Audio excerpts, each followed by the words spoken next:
Selamat sore, sungguh senang kita berjumpa lagi online di dalam acara pujian penyembahan harian.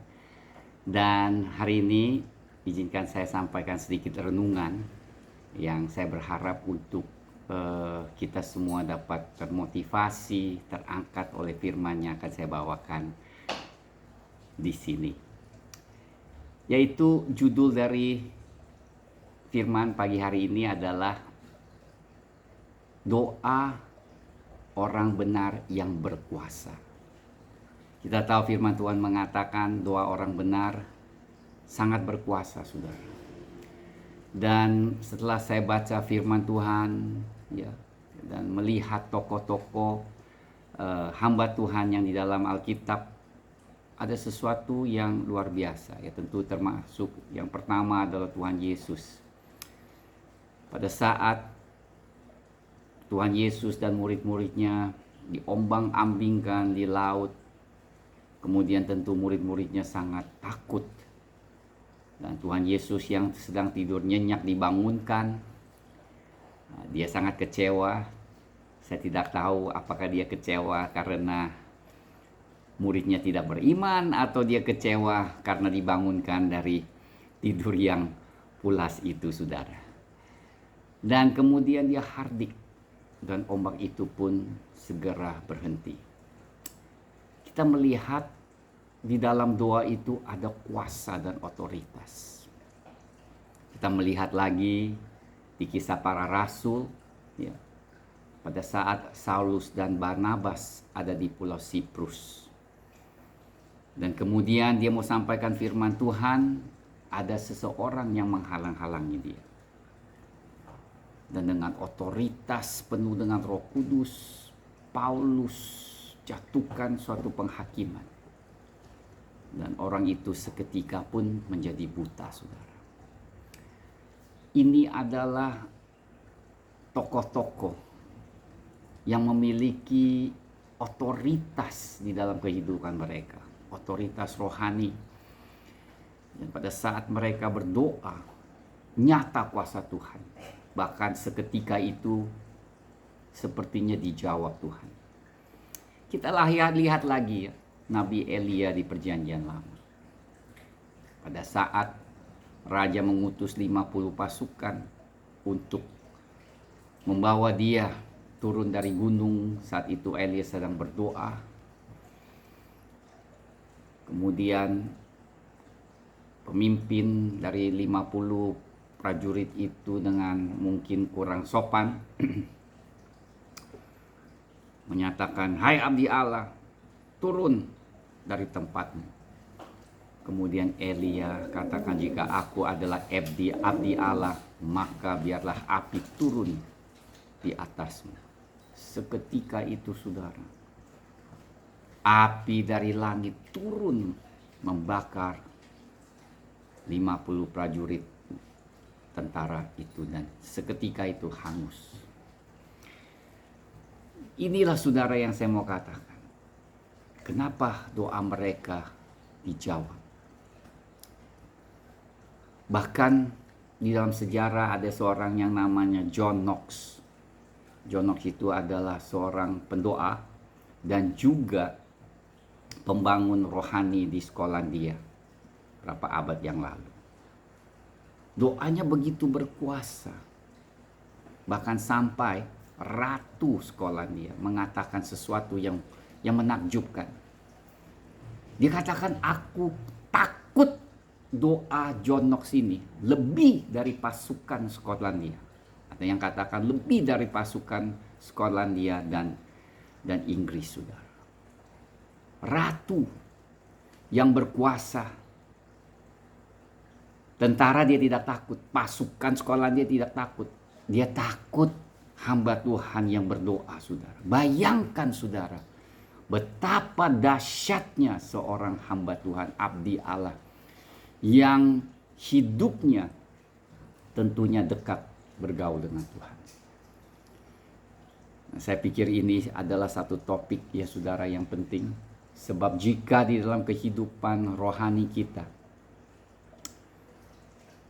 jarang atau mungkin belum pernah ya, dalam pengalaman rohani tidak mendapat jawaban dari Tuhan, seringkali itu akan kehilangan gairah, saudara, gairah untuk mengikut Tuhan. Karena salah satu yang membuat kita bergairah mengikut Tuhan, menyembah Tuhan, setia beribadah, yaitu adalah doa-doa kita dijawab, saudara.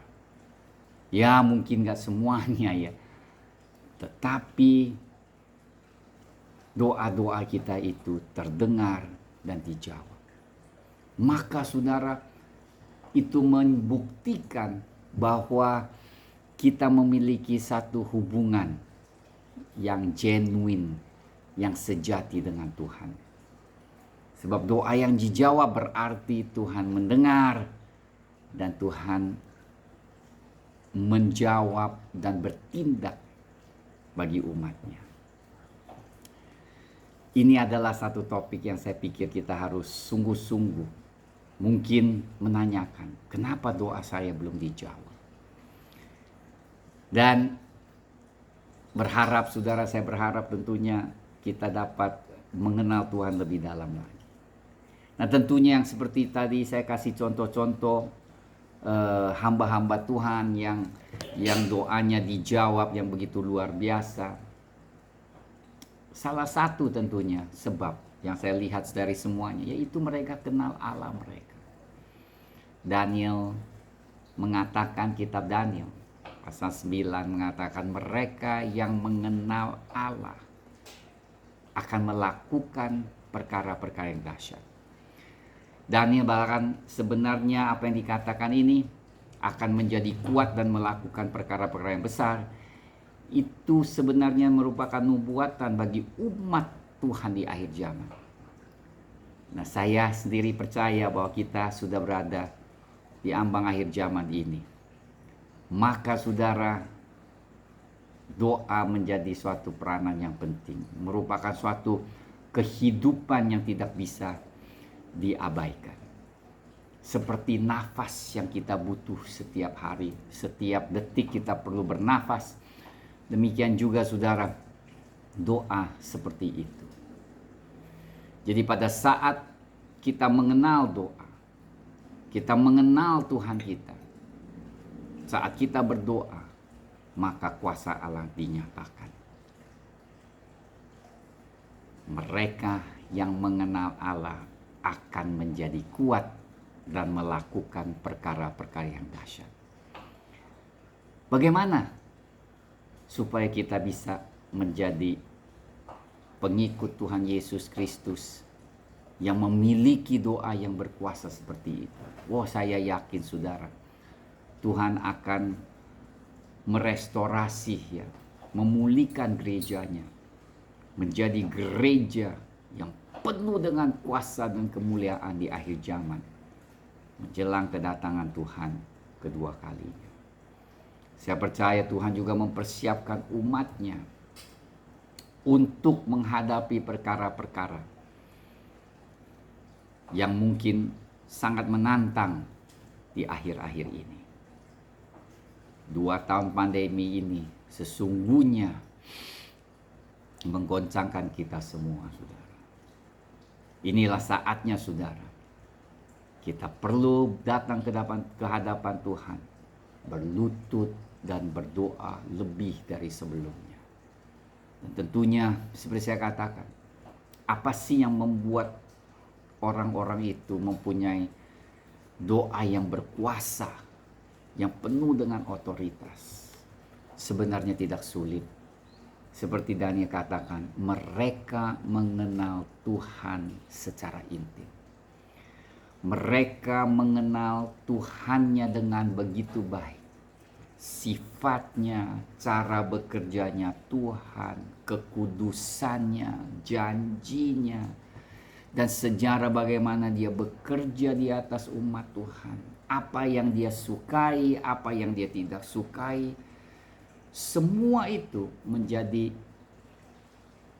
sesuatu yang penting membuat kita mengenal Tuhan dengan benar, saudara. Di dalam doa Efesus, Paulus mendoakan supaya jemaat Efesus dapat mengenal Tuhan dengan benar. Nah, benar inilah saudara yang menjadi satu hal yang penting. Kadang-kadang kita anggap kita kenal sifat Tuhan yang seharusnya sesuai dengan firman Tuhan, tetapi kenyataan keliru, saudara. Nah, saya pun bertumbuh di dalam perkenalan Tuhan. Dalam sifatnya, karakternya, kemurahannya, kasih karunia-Nya, kuasanya, otoritasnya. Dan lebih dari itu, penderitaannya. Sekarang jarang sekali ya kita mau bicarakan tentang penderitaan Tuhan Yesus, penderitaan umatnya, saudara. Tetapi itu adalah sebuah kenyataan dan itu juga merupakan pengenalan akan Tuhan dengan benar. Jadi pengenalan Tuhan akan benar bukan saja di dalam janjinya yang manis-manis yang luar biasa, tetapi kita juga harus kenal salibnya, yang justru di atas salibnya mengalahkan musuhnya, saudara. Nah, ini adalah satu hal yang penting di mana saya yakin jika orang ingin mengenal Tuhan, kita orang yang mau berdoa penuh dengan otoritas, mereka adalah orang-orang yang mengenal Tuhan dengan baik. Mereka kenal sifat Tuhan. Mereka menggunakan banyak waktu bergaul dengan Tuhan, saudara. Saudara,